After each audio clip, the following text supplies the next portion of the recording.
खुलुमबाय इनसाइडनि बर'आव आं मिथु बर'आ नोंथांमोनखौ बरायबाय। नलबारिनिफ्राय तामुलपुरसिम रायजोफोरा गोरलैयै थांलाय फैलाय खालामनो खाबु जानाय बादियै पाग्लादिया दैमानि रुगुङाव थानाय 50 किल'मिटार मथावरिखौ लामा बानायनाय जागोन। बे बाथ्राखौ बुंदों आसामनि गिबि मन्थ्रि डक्टर हिमन्त बिश्व शर्माया। সমগ্ৰ আমাৰ যে সমস্যা আছিলে বিশেষকৈ আমাৰ কৃত্ৰিম বানপানীৰ সমস্যা আছিলে তাক আমি নিৰাময়ৰ কাৰণে এটা আমি সিদ্ধান্ত লৈছো।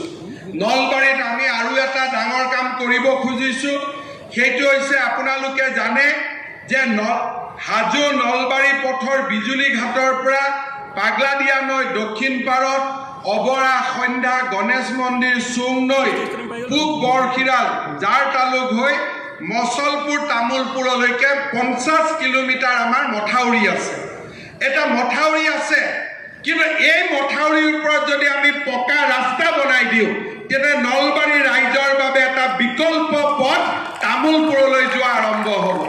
এই কামো আমি অহা জানুৱাৰী মাহৰ পৰা আমি আৰম্ভ কৰিম আৰু এই কামত আমি 150 কোটি টকা আমি খৰচ কৰিম যাতে সুন্দৰভাৱে এটা বিকল্প পথ এটা নিৰ্মাণৰ কাম সম্ভৱ হৈ উঠে। নলবাৰী নতুন ডিসি কোড হ'ব, নলবাৰীত এটা সুন্দৰ নতুন সাৰ্কিট হাউস এটাও ডিসি কোৰ্টৰ কাষতে আমি নিৰ্মাণ কৰাৰ সিদ্ধান্ত লৈছো যাতে নলবাৰী চহৰৰ গৌৰৱ, নলবাৰী জিলাৰ গৌৰৱ বহুগুণে বৃদ্ধি হ'ব পাৰে। শ্ৰদ্ধাৰ ৰাইজ, অহা বছৰৰ শেষৰ ফালে আমি নলবাৰী মেডিকেল কলেজো ৰাইজৰ বাবে আমি আনুষ্ঠানিকভাৱে মুকলি কৰি দিম যাতে নলবাৰী ৰাইজে চিকিৎসা সেৱাৰ বাবে বৰপেটা বা গুৱাহাটীলৈ যাব নালাগে, নলবাৰীতে আমি চিকিৎসা লোৱাৰ বাবে আমি সুবিধা কৰিব পাৰিম। শ্ৰদ্ধাৰ ৰাইজ, এইবিলাক কাম হৈছে মাত্ৰ 5 মাহৰ চেষ্টাৰ ফলশ্ৰুতি। 5 মাহত যদি এইখিনি কাম হ'ব পাৰে, 5 বছৰত আৰু কিমান কাম হ'ব পাৰে আপোনালোকে মাত্ৰ কল্পনা কৰক। আপোনালোকে আশীৰ্বাদ দিব, আপোনালোকে শুভেচ্ছা দিব আৰু আপোনালোকে অসমৰ মংগলৰ বাবে প্ৰাৰ্থনা কৰিব।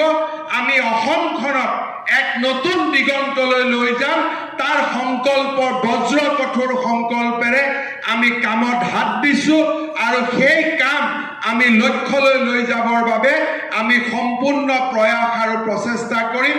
আপোনালোকে মাত্ৰ আমাক আশীৰ্বাদ দিব। আজি এই অন্ন মহোৎসৱৰ সুন্দৰ কাৰ্যসূচীটো পালন কৰাৰ বাবে মোৰ সতীৰ্থ মন্ত্ৰী আৰু আমাৰ সকলোৰে শ্ৰদ্ধা ৰঞ্জিত দাস ডাঙৰীয়াক পুনৰ এবাৰ কৃতজ্ঞতা জনাইছো। তেখেতৰ বিষয়াসকলৰ প্ৰতি মই মোৰ শুভেচ্ছা জ্ঞাপন কৰিছো যাতে অহা 20 দিনত, অহা 20 তাৰিখলৈকে সুন্দৰকৈ যাতে আমি অন্ন মহোৎসৱ পালন কৰিব পাৰো। পুনৰ এবাৰ নলবাৰীৰ ৰাইজক মোৰ সশ্ৰদ্ধ প্ৰণাম জনাই আপোনালোকৰ পৰা পুনৰ এবাৰ এই চৰকাৰখনৰ সফলতাৰ বাবে আৰু অসমৰ ৰাইজৰ মংগলৰ বাবে আপোনালোকৰ শুভেচ্ছা আৰু আশীৰ্বাদ বিচাৰি মই মোৰ বক্তব্যৰ সামৰণি মাৰিছো। ধন্যবাদ। জয় হিন্দ, বন্দে মাতৰম।